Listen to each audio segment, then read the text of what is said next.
Most probably the slide is visible, quite visible to you, is it? And I will have your attention, minute attention, not minute. Actually, this is a very common and familiar topic. Whenever there will be no vehicle in the road, the accident will occur frequently. So the familiar topic might get you some question. So if you have, we will try to answer this question today. The role of first language in SLA, that means the second language acquisition. And second language can be considered as L2, and the first language or mother language is named as acronym, that is L1. So the linkage and correlation between L1 and L2 is the topic of discussion of today's class, the first half. And there are 3,500 live language in this world. Once upon a time, it was not necessary to learn the second language because the discovery of the waterways by Vasco da Gama, the discovery of the aeroplane, the causes and the necessities of the world population has been multifarious, and for this reason, in many ways, people are in contact with international community. And it has been a must to learn second language. And whenever is the learning scenario of second language learning, many methods, many observations, many hypotheses have come into existence. And many researchers have found that first language is a positive sign or positive impact, first language has a positive impact of second language learning. But many of them have understood that first language is a hindrance of second language learning or foreign language learning. As we have observed that towards the inception or the innovation or the or of the idea of GTM installed, that is grammar translation method, that is first language. If anybody is explained in anybody's first language, the cognition will be better. And for this reason, in GTM, the translation in first language is beneficial. But whenever we move from GTM to direct method, observing that the first language is a hindrance for learning the second language. So the class activities will be direct in the target language. So we have two kinds of observation or empirical research, that is first language may be a hindrance and may be beneficial for second language learning. And in the post-war situation in 1960 decades, there was a strong assumption that is the most of the difficulties facing in case of the second language learning, that is this is the hindrance. The difficulties comes for second language learning that are mainly for the cause of first language. And it was assumed that there were a difference between L2 and L1, and the learner's L1 knowledge would interfere within the L2, and whereas L2 and L1 were similar, L1 would actively aid learning. What is the similarity between languages? There are, as I have said, there are several languages. That means 3,500 languages are there in this world. So all languages are not similar. Okay, the few numbers of language are similar. Just like Bangla is not similar with any language. But in case of Hindi might be quite similar to Sanskrit and also Urdu. Okay. So there is a similarity between Hindi and Urdu language. In this figure, the Hindi-speaking person who wants to learn Urdu language, that would be beneficiary. But in other cases, if Bangla language person wants to learn Hindi language, that would not be beneficial, but quite similar. Many words are from Bangla language are quite similar to Hindi language. So that will be the peer, that means Hindi Bangla, Hindi Urdu, Hindi Farsi, Arabic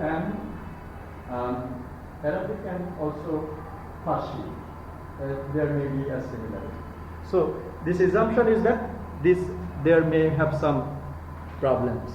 And the process, that means if any language, any first language creates hindrance or creates beneficial impact for second language learning, that kind of situation is called language transfer.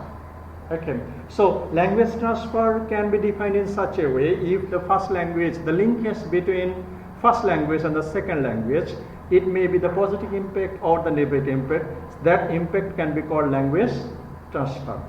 So in the case of the similarity between L2 and L1, the functions positively, while in the case of difference, it functions negatively. As we have said, that means if there is no similarity between Bangla and English language, in this figure, Bangla language will create hindrance in terms of learning French language or English language. That is the negative impact.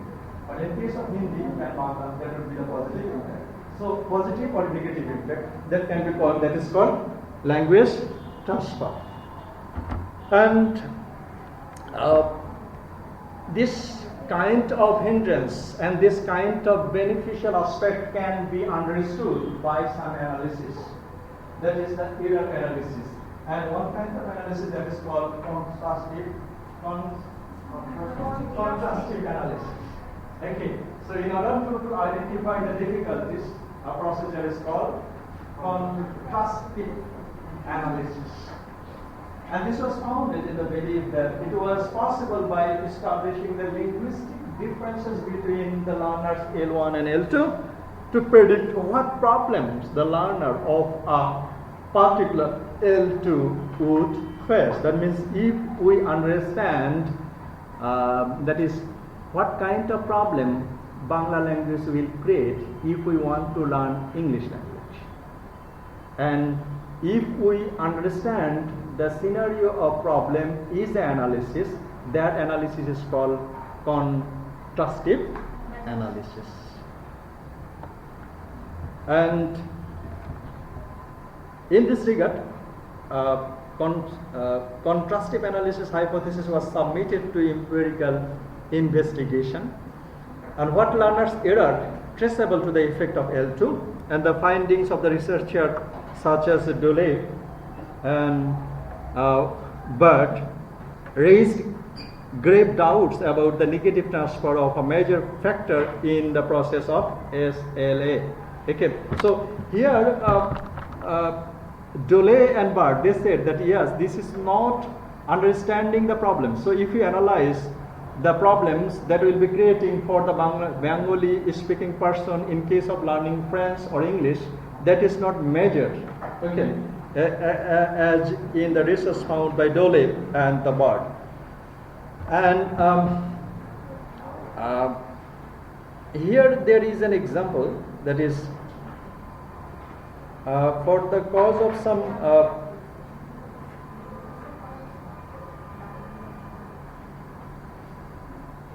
dialects, you know.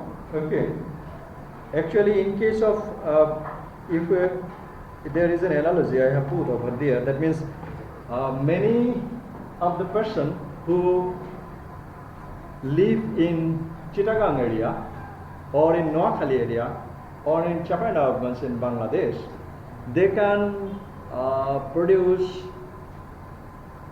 sound exactly the way the people living in other areas might face. Why such kind of scenario happens?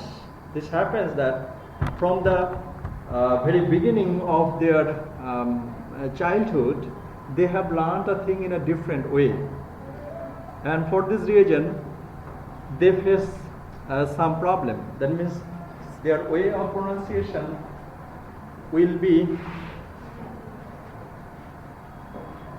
the difficulty. That means the people living in Chapainababganj area, they can't produce the sound S. S will be short, they will be pronouncing. Okay. So there are some investigation of such kind of problems. And however, L1 may contribute to learning in entirely different ways. For instance, learner may not transfer L1 rules into the L2, but may operate using those rules that are absent in their L2 systems. So contrarily, another research has found that if a person cannot impose their first language learning in case of the second language learning, that will not create any problem. That means if I learn Bangla language, and for learning Bangla language, if we try to forget my Bangla language and try to learn English in a new way, that will not create any problem. So in this regard, that hypothesis, that means first language will create a problem in case of the second language learning, that will fail. Okay. So first language will always be created a problem in second language learning. That is not true. And here, why? There are some logic. And what are the logic? Because in case of every language learning, there is a natural way of learning, and that natural way of learning is called natural route of development. One of the assumptions of the contrastive analysis hypothesis was that the learners with different L1s would learn the L2 in a different ways as a result of legative transfer imposing different kind of difficulty.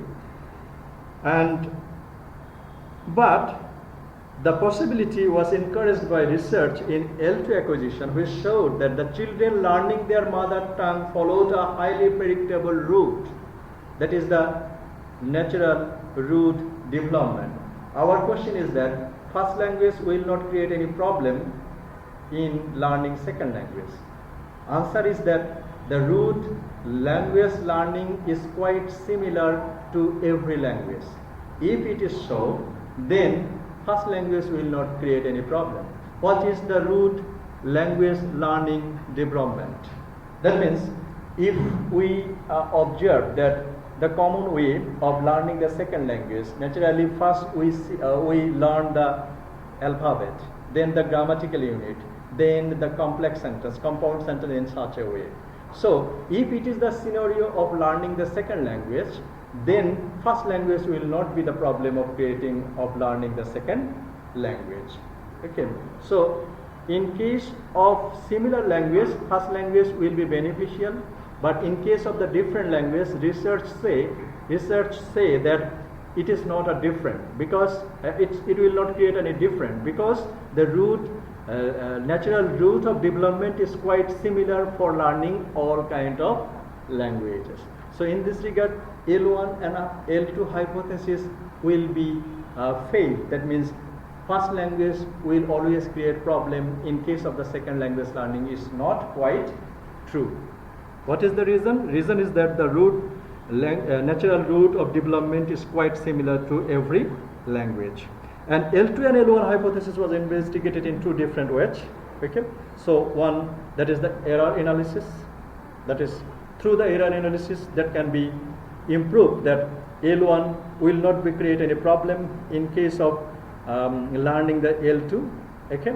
And in other similar cases, L2 will be L1 will be beneficial in case of similar languages. Okay.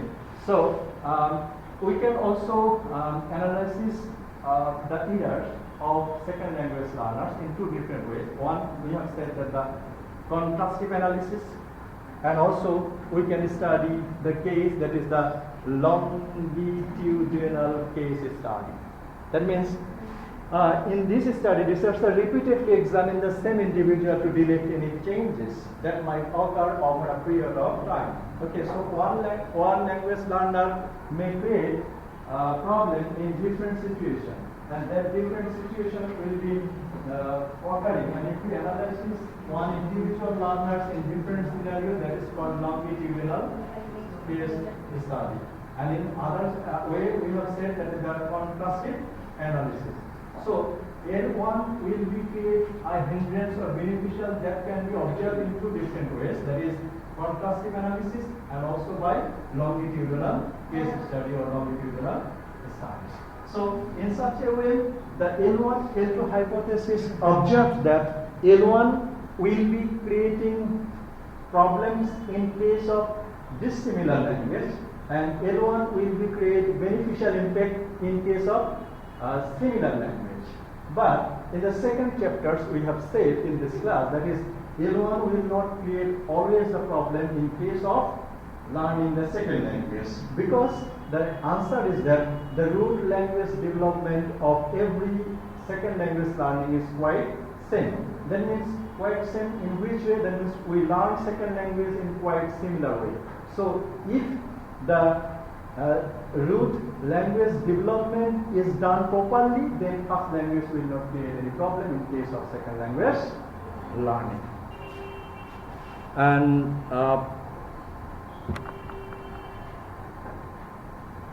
some other issues are thus, that is here some variation will be there, that is one kind of problem will occur in that case. That means first language might create a problem if you study in some contextual circumstances. Okay, suppose if anybody wants to learn English language living his or her own country, first language might create a problem.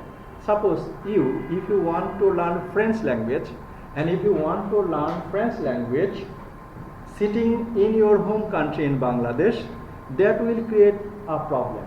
But if you want to learn French language in a French speaking country, that language, your first language, will not create any problem. So contextual variation might create a problem in case of L1 and L2 hypothesis. So one, that is root language development criteria, and also the contextual variation might create a problem in case of L1, L2 hypothesis. What is the hypothesis? That is L1 might create positive or negative in case of second language learning.